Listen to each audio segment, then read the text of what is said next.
Kementerian Pertahanan Rusia menunjukkan rekaman kerja tempur awak helikopter Ka-52M Rusia baru-baru ini.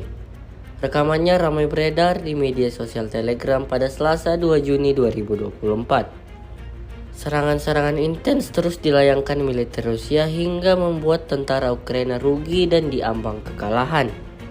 Di wilayah yang tidak disebutkan namanya dalam narasi unggahan, militer Rusia menyerang peralatan dan tenaga musuh yang disamarkan hingga tak tersisa apapun di sana.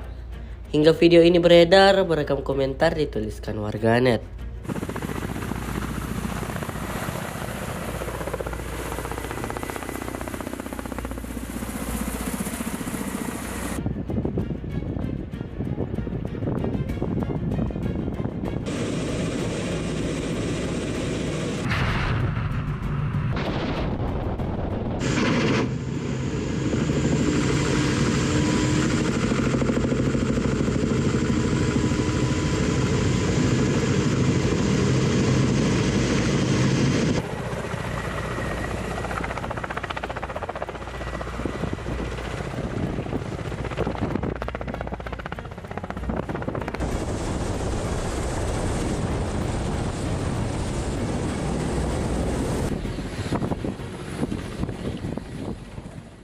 Download Tribun X sekarang, menghadirkan lokal menjadi Indonesia.